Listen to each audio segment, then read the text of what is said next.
अस्सलाम वालेकुम नाज़रीन न्यूज़ में आपका इस्तकबाल है। चलिए जानते हैं आज की खबर। समाजी खिदमतगार और प्रभाग नंबर 18 के ख्वाहिशमंद उम्मीदवार शेख अनवर उर्फ अन्नू लीडर के दफ्तर पर प्रेस कॉन्फ्रेंस का एहतमाम किया गया। परिषद ली गई, क्या किन मकासद को लेकर ली गई? आज जो पत्रकार परिषद ली गई है उसका अहम मकसद ये है कि भाई आने वाले महानगर पालिका इलेक्शन है और इस इलेक्शन में मैं बाइज़्ज़त ओबीसी उम्मीदवार बोल के इस प्रभाग से मैं लड़ने की इच्छा करता हूं। इसीलिए मैं ये पत्रकार परिषद बुलाया हूं और मेरे बुलाने के बाद जो पत्रकार साहब आए इनका तहे दिल से मैं शुक्रिया अदा करता हूँ। आपको प्रभाग का नाम और कौन सा प्रभाग है और आप कौन सी पार्टी से इलेक्शन लड़ना चाह रहे हैं? हाँ, मेरा मकसद ये है कि अभी हमारा प्रभाग क्रमांक 18 है और 18 के अंदर बो बोल के आएगा या डो बोल के आएगा, जो भी आएगा यानी ओबीसी कैंडिडेट बोल के, उसके तहत मैं ये प्रभाग से इलेक्शन लड़ने वाला हूँ। नांदेड़ शहर के मारूफ समाजी खिदमतगार वो प्रभाग नंबर 18 खड़गपुरा के ख्वाहिशमंद उम्मीदवार शेख अनवर उर्फ अन्नू लीडर के दफ्तर पर एक प्रेस कॉन्फ्रेंस का एहतमाम किया गया, जिसमें इन्होंने वादे किया कि वो आइंदा होने वाले बलदियाती इंतखाबात में प्रभाग नंबर 18 खड़गपुरा इलाके से पुरजोर अंदाज में चुनाव लड़ने वाले हैं। इन मुद्दों को लेकर लड़ेंगे। मेरा अहम मुद्दा पहले ये है कि हमारे का जो आज तक के जो काम है, हालांकि मूलभूत सेवा देना ये गवर्नमेंट का काम है और जो भी प्रतिनिधि यहाँ से चुन के जाता है मूलभूत सुविधा के लिए जाता है, पर गए आज 25 साल हो गए, 25 साल से यहाँ पर कोई मूलभूत सुविधा हमारे को नहीं मिली है। मकसद ये है कि भैया इन्हों अपने वोट ले लेते हैं और अपने घर में जाके बैठ जाते हैं। कोई अपने बिजनेस के अंदर परेशान है तो कोई अपने कमीशन के पीछे परेशान है, कोई अपने स्कूल को देखता है तो कोई अपने वार्ड के अंदर लोगों को बुराइयों की तरफ बुलाता है। अब हमारे कने गए बारी में 4 भी नगर सेवक कांग्रेस के आए थे और उसके अंदर बड़ी पदवी महापौर की हमारे ही वार्ड को नसीब भी थी, पर इतनी बदकिस्मती की बात है कि वहां पर कोई डेवलपमेंट नहीं उस प्रभाग के अंदर, तो कहे का महापौर है भाई। तो हमारा मकसद ये है कि इस वार्ड के लिए खास तौर से मैं जाऊंगा तो इंशाल्लाह पहले मूलभूत सुविधा के लिए, ये तो शासन प्रशासन का काम है, कर्तव्य है उनका कि ये करना चाहिए। इंशाल्लाह मैं इसके ऊपर पहले पहले ध्यान देके करूंगा। और अहम दूसरा मुद्दा है, हमेशा लोग बोलते हैं कि भैया आज 25 साल हो गए, 30 साल हो गए, 30 साल के अंदर भी ये लोगों ने कभी डेवलपमेंट का काम नहीं किया। और दूसरी बात, हमेशा ये बोले हैं खड़गपुर वालों को कि भैया ये जमीन है तुम्हारे नाम पे कर दी जाएंगी, पर आज तक उसके ऊपर कोई नहीं है, कोई उसके ऊपर तवज्जो नहीं देता। इलेक्शन जैसा चाहा कि वो जमीन का मुद्दा चालू होता, इनके कहने कोई दूसरा मुद्दा नहीं है। अभी बीजेपी गवर्नमेंट देखेंगे तो हिंदू मुस्लिम और पाकिस्तान करती, इस कांग्रेस का एक ही मुद्दा बचा रहा है, जमीन का मसला उन्हें हल करने वाले। पर हमने यहाँ पर गृह मंत्री को बोले, अशोक राव चौहान साहब को बोले, पर यहाँ पर ध्यान और तवज्जो दिए नहीं गई और हमारे कोई भी काम यहाँ पर डेवलपमेंट के नहीं हुए। आज ये 5 साल के अंदर 1 या 2 रोड हमारे करने कंप्लीट हुए, वो भी इनका टाइम पीरियड खत्म होने के बाद की। अच्छा अनु भाई, आप इससे पहले एमआईएम से और राष्ट्रवादी से लड़े थे, आप चुनाव में खड़े रहने वाले, कौन सी पार्टी से लड़े?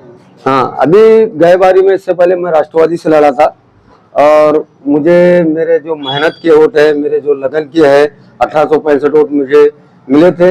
मैं उस वोटर का तहे दिल से शुक्रिया अदा करता हूँ कि जो नसीब में है, इज्जत तू मंतशा जिल्लत तू मंशा, अल्लाह के फैसले मुझे मंजूर थे, मैंने एक्सेप्ट किया। मैंने ये सोचा कि कहीं तो भी हमारे में कमी है, काम मैं उतना नहीं कर रहा हूँ जितना करना चाहिए। उसके पहले मैंने इमाम में काम किया था, इमाम के अंदर भी मैंने सेकंड पे रहा और वहां पर भी 100-150 ऑटो से मेरी कुछ शिकस्त हुई थी। पर अलबत्ता मैं ये आपकी बारी में ये सोचा हूँ कि जब तक ये मेरे को कोई पावरफुल पैनल नहीं मिलता। अभी कैसा हो रहा, गए बारी में हमारे कने 2 कैंडिडेट थे, तो ये प्रभाग के अंदर मुस्लिम वोटिंग 17,000 कुछ चिल्लर है, एससी वोटिंग 7-8 हजार है और अदर हमारे जो यहाँ पर हिंदू भाई है हमारे, तो वो 4-1 हजार है। तो ऐसा मिला के हमारा प्रभाग हुआ। तो उस टाइम में जो हमको दलित समाज के लिए हमारी जो बहन मिली थी वो थोड़ा कमजोर थी, उसका कोई वर्कआउट नहीं था, हमने उनके संगात समझौता किए थे। दूसरी बात, मेरे संगात और एक हमारा दोस्त रिजवान बुल के था, उसकी भी पार्टी है, यंग बच्चा है, तेली हमारे महल्ले के अंदर का है, पर उसने कुछ वोट हासिल करने का था, वो नहीं हुए। इसके वजह से मैंने अभी ये फैसला लिया हूँ कि कल परसों मेरे कने हमारे सैयद मोइन साहब का भी फोन आया था, और सैयद मोइन साहब ने बोले कि भाई हम एक फ्री कैंप ले रहे हैं, फ्री कैंप के लिए आप हमारे को अंदर आइए, इनविटेशन कीजिए और आप उसके अंदर कॉपरेट कीजिए। मैंने बोला देखो, जहाँ भी समाज का अच्छा काम होता है उसके लिए मैं कभी भी तैयार हूँ। अगर उन्होंने बोलते हैं कि भैया यहाँ पर कोई फायदे का काम है, उनके लिए लब्बैक तैयार हूँ। मेरा मकसद ये नहीं है कि किसी को ये करना। उनकी बात को मैंने रखते हुए मेरी फोटो भी दिया, मैंने सब कुछ किया, पर मैंने अब की बार ये सोचा हूँ कि मैं ना ही कोई ऐसी तंजीम से लड़ूंगा जिससे कि अदर वोट ना मिले। अभी जैसा MIM से अगर अपन लड़ते हैं तो अदर वोट अपने को नहीं मिलते हैं, तो इसके लिए मैंने एक सोचा हूँ कि हो सकता हूँ मैं अपक्ष भी आ सकता हूँ। सिंगल वोट भी मांगने की मेरे कने अल्लाह ताला ने इतनी इस्तेदाद दिया। मैंने उन लोगों के भी काम किया जो मेरे दलित भाई है, हिंदू भाई है, मैं उनके संग खांधे को खांधा लगा कर रहा। तो उनका ये बोलना आया कि भाई तुम ऐसे पार्टी से काम लो या अपक्ष ठहरो, हम तुम्हारे को मतदान करेंगे। तो मेरा जहां तक प्लान है कि मैं अपक्ष में भी जा सकता। मीडिया नुमाइंदों ने जब उनसे सवाल किया कि वो किस पार्टी से चुनाव लड़ने वाले हैं, तो अन्नू लीडर ने कहा कि मेरे वोटर्स और अवाम मुझे जिस पार्टी से लड़ने के लिए कहे, मैं वो पार्टी से आवाम की खिदमत करने के लिए चुनाव लड़ने को तैयार हूँ। वादेहो के प्रभाग नंबर 18 खड़गपुरा इलाके में शेख अनवर उर्फ अन्नू लीडर के जगह जगह ग्रुप मीटिंगें और गुलपोशी तकरीब का एहतमाम किया जा रहा है। इस मामले में मजीद शेख अनवर उर्फ अन्नू लीडर ने मीडिया से मुखातिब होकर क्या कहा, जानिए। अभी अपक्ष पैनल जो चल रहा है, चर्चा में था का, हाँ वो अपक्ष पैनल का तो हिस्सा है क्या, जो बड़े नेता इसमें? हाँ, हो सकता अल्लाह ने अगर मेरे को बोला कि विलास भाई, हमारे बंटी लांडगे, गफ्फार खान साहब, ये तीनों का पैनल तो बन चुका है, तो इंशाल्लाह अगर ये लोगों ने अगर मेरे को इनवाइट किए तो इंशाल्लाह मैं जाऊंगा। इससे पहले तो उनके साथ लड़े।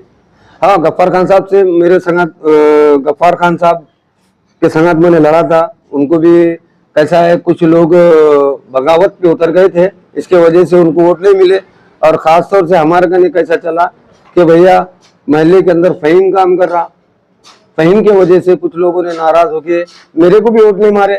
मैंने बोला कि भैया मेरे को 4 वोट होना, मेरे को 1 वोट नहीं होना। अगर मैं किसी पैनल में जाऊंगा, हक ईमानदारी से उसी पैनल का काम करूंगा कि मेरे को 1 वोट नहीं चाहिए, मेरे को 4 वोट चाहिए। अगर पैनल में जाता हूँ, अगर अपक्ष जाया तो मैं 1 ही वोट मांगूंगा। अभी आपकी जनता क्या चाह रही है? अभी जनता की राय है कि भाई, जनता ये बोले कि अनवर भाई तुम किधर भी रहो, हम तुम्हारे साथ है। अगर तुमने बोले कि भैया फलाने पार्टी में हम शामिल हुए, हम तुम्हारे साथ हैं। एक आखिरी सवाल है कि जीत के आने के बाद ये जो विकास के मुद्दे जो अभी फिलहाल ठप है, उन कामों को लेकर आप किससे जो है तो उसमें दिलचस्पी दिखाइए। इंशाल्लाह अल्लाह ने अगर मेरे को नवाज दिया तो मैं अनकरीब साल भर के अंदर ये जो मूलभूत सुविधा है ये इंशाल्लाह कंप्लीट करूंगा। और उसके आवाज में मैं ना रहते हुए भी मैंने आदित्य सोनसोड़े साहब से बात किया था। आदित्य सोनसोड़े साहब ने तौराबाग के लिए वाटर सप्लाई का बोले थे, और तुम्हारे को क्या लगता कोई मदद होती है तो मैं इंशाल्लाह उज्ज्वला स्कीम के अंदर ये लोगों को मदद करूंगा। अब मेरे कने जो भी काम है इंशाल्लाह, रोड और नाली के इंशाल्लाह उसके अंदर जो उन्होंने काम किए हैं, बोकस काम किए, इसमें शासन ने, प्रशासन ने ध्यान देना चाहिए। सिर्फ ये कमीशन के तहत में काम हुए, काम जैसे होना था वैसे नहीं हुए। अभी जैसे 20-30 साल से जीत के आ रहे हैं, बता रहे हैं, हाँ। वो भी मसला हल नहीं कर पा रहे, फिर से जीत के आ रहे हैं, तो आप जैसा अगर आएंगे पैनल में क्या करेंगे? तो इंशाअल्लाह अगर मैं, अल्लाह ने मेरे को नवाज दिया, जो बाढ़ का पानी है, सबसे पहले क्या हुआ कि हमारे लोगों को ये नहीं मालूम कि नाला एक्चुअल में कहाँ से है। नाले की तौसी तो होना चाहिए, पर असल में जो एनटीसी की जगह है, एनटीसी की जगह कुछ हमारे कने भू माफिया बोलेंगे, मैं तो डायरेक्ट बोलूंगा भू माफिया है। उन्होंने क्या किया, वो नाले को दबा के खड़गपुर की तरफ रागिब किया। उन्होंने उस जमीन को बेच दिया है और वो असल में उनकी जगह नहीं है। अगर मैप निकालेंगे, एक्चुअल में काम करेंगे तो वो वहां पहुंचेंगे। और दूसरी मैंने ये प्लानिंग ये सोचा हूँ कि खड़गपुरा और समीराबाग, दूल्हे शाह रहमान नगर प्लस खड़गपुरा, यहाँ से कम नाला तो बड़ा होना ही होना है, प्लस उसके बाद 5 फीट की हो या 10 फीट की हो, पर्दी मारना चाहिए, जिसके वजह से पानी चारों तरफ ना फैले। और उसमें अहम बात यह है कि भैया तुम वहां से पानी हमारे तक ही ला रहे, तो हमने ये सोचे हैं कि जो 13 नगर करने से जो पानी का टर्न अपनी तरफ आ रहा है खड़गपुर के बस्ती के तरफ, तो मेरी ऐसी नुमाइंदगी उसके अंदर शामिल रहेंगी कि वो नाला टर्न करके अपने नसरतपुर से वो मार्ग निकाल के वो नाले को उधर खत्म करेंगे। जहां तक तो 100% इसी के ऊपर मेरी तवज्जो रहेंगी, क्योंकि जब नाला उधर टर्न हो जाएगा तो पानी आने का 13 नगर में भी नहीं आएगा, खड़गपुर में भी नहीं आएगा, ना ही पंचशील नगर में आएगा। एक सवाल ये है सर कि अब 40 साल से 35 साल से कांग्रेस का राज था, अभी कांग्रेस का दिग्गज पार्टी है, उनको आप मात दे सकेंगे? वो आज के दौर में फुसके पटाखड़े हो गए वाले हैं, उनके कोई दम नहीं है। आज उनको मोहल्ले में वोट मांगने का कोई हक नहीं है, क्योंकि उन्होंने जो गए 5 साल में जो वादे किए थे वो एक भी कंप्लीट नहीं किए। खाली टाइम आता कुछ 400 500 200 दे के अपने को हमारे यहाँ जमा कर लेते, इसके बाद कोई काम विकास का होता नहीं, ना ही कोई बात होती है। आप जनता से क्या अपील करेंगे? मेरी जनता से यही अपील है कि भाई देखो, मैं एक ईमानदार और सच्चा आदमी हूँ, मैं आपके हमेशा काम में आने वाला हूँ, मैंने नहीं रहते हुए ये काम किया हूँ। अगर आप लोग मुझे ताकत देंगे इंशाल्लाह जरूर मैं आपके समस्या मसले जितने भी है वो हल करूंगा।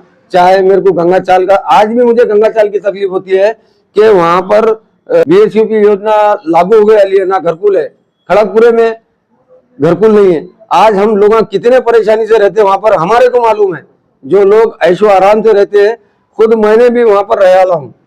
आज 5 साल से अल्लाह ने मेरे को कुछ दिया है तो मैंने घर बंधा हूँ, पर मैं भी उस मकान में रहा। गर्मी के टाइम में क्या होता, पानी के टाइम में क्या होता, सर्दी के टाइम में क्या होता। बाज वक्त तो बच्चे ऐसा खेलते खेलते तीनों को मार लग जाता तो हाथ पैर कट जाते हैं। तो इतनी मुसीबतों की जिंदगी वो गुजार रहे हैं।